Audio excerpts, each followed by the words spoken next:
প্রিয় বন্ধুরা, আমি শখ করে দুইটা ফুল গাছ লাগিয়েছিলাম এবং দুইটা ফুল গাছই একদম সতেজ, মানে বেঁচে গেছে। আমার হাতে আসলে গাছ বাঁচে না, আমার ভাগ্য নাই।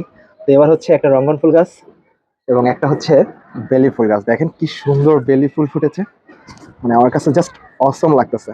আপনারা জেনে অবাক হবেন যে এই গাছ দুইটা হচ্ছে আমি বগুড়া থেকে ঢাকায় নিয়ে আসছি। গাছ দুইটা দেখেই পছন্দ হয়ে গেছে, তো নিয়ে আসছি এবং একদম ব্যালকনির এই কর্নারে লাগাইছি। এবং আমার ব্যালকনি থেকে কিন্তু বিখ্যাত সেই কাশ্মীরের ডাল লেক আছে, সেটা দেখা যায়। লেকটা অনেক সুন্দর না বলেন? আমার কাছে কিন্তু সত্যি অনেক বেশি সুন্দর লাগতেছে। লেকের ভিতরে সবুজ ঘাস। আর ফুল গাছ দুইটা এখানে কেন লাগাইছি জানেন? এই দেখেন, এই হচ্ছে আমার বেড।